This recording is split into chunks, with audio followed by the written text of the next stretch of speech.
out. But Liz, speaking of taking out the trash, talk to us about nuclear waste.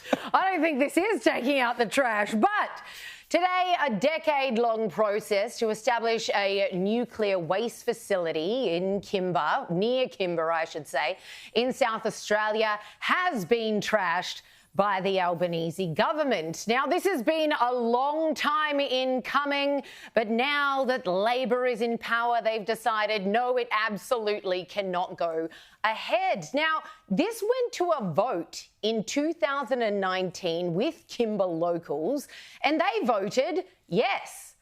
I won't say overwhelmingly, but it was over 60% of them. Here's the article from 2019 heralding the fact, yes, this is going ahead. Everyone says yes, this is wonderful. But just weeks later, an Indigenous group got together, 209 strong, and said, well, our 209 people have voted no, unanimously.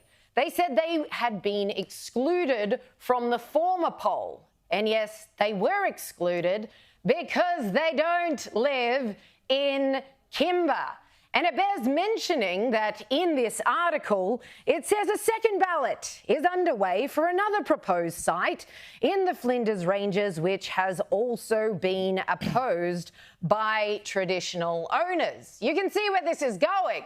Do we just keep picking sites and they keep getting knocked back if there's a group of Indigenous Aussies that are unhappy about it? Well, here's Resources Minister Madeleine King today trying to explain the inexplicable. We need this. It is a necessity. Not only do we have current nuclear waste, but of course, when we start building these submarines, if we ever start building these submarines, we're going to need more places to put said waste. But here she is explaining it away. This couldn't possibly go ahead.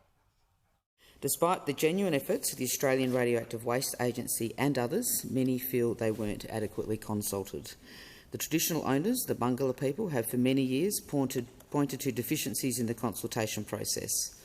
Other landowners and farmers near the proposed site, but not in the district of Kimba, have made clear their concerns regarding the proposed site and their frustrations at not being included in those earlier consultations.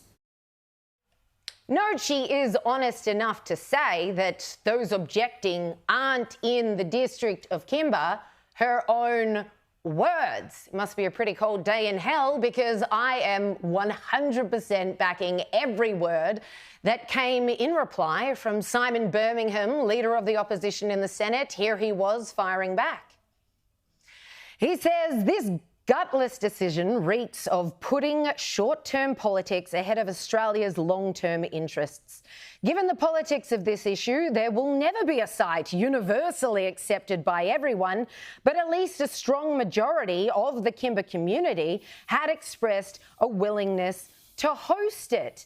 Now, you can see where this is going, right? I mean, like he said, no one's ever going to universally agree, but here we have a group of Indigenous Aussies, not even local to that particular area, hoping to exercise what only can be seen as essentially some sort of land rights over this plot of ground. A lot of boxes have to be ticked to qualify for a nuclear waste facility. All due diligence was done. Even Michelle King, she paid tribute to that. She said, yes, they've done their best efforts, but it's the consultation process that we have an issue with. Now, the people who are unhappy aren't locals, but we have an issue with the consultation process, and therefore we're chucking out the entire project.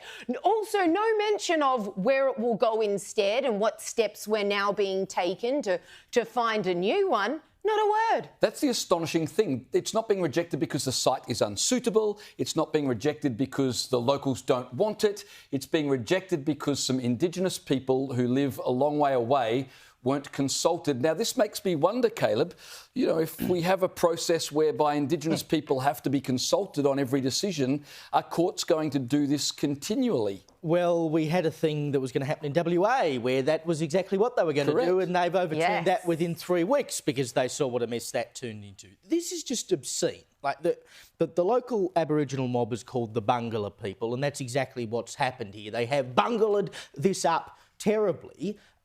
how ridiculous that in this country we currently have, at more than 100 sites across the country, low-level nuclear waste that would have gone into this dump, buried under hospitals. Let's take South Australia, for instance, Royal Adelaide Hospital in the CBD, the Women's and Children's Hospital, Flinders Hospital. Every hospital around the country has nuclear waste under it. In Sydney, you have a nuclear reactor. You have since the 1950s, Lucas Heights. Now, there's no one walking around with 3 heads and 5 eyeballs and whatever because they grew up next to Lucas Heights. What you had here was a court case brought by the local Aboriginal people, or the tribe from that area, the land council, the land council, which benefits from the millions of dollars they make out of native title. Now, the land council is not always representative of the local Indigenous people, it should be noted, but the land council took them to court on 5 different points. Now, many of those points related to lack of consultation with them. It related to sacred sites on the land where it was going to be built.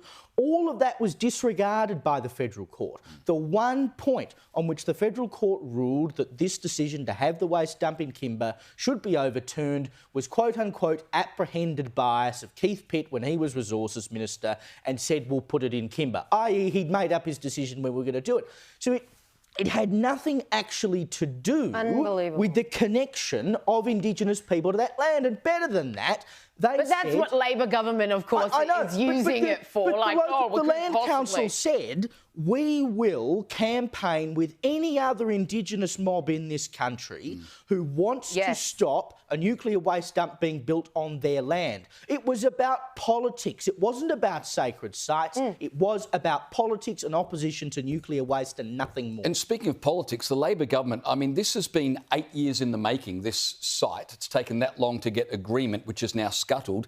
And the federal government has spent $14 million on legal fees. And now the Labor government just throw their hands up and say, oh, well, you know, we'll have to start the process all over again. In honour of the traditional owners. And I think that concept is what is overarching now, because despite the fact that WA have rightly gotten rid of the terrible cultural heritage laws, this is now an understanding that people have, and I don't think it should be. The land is no more theirs than it is mine. This is Australia. You don't own it.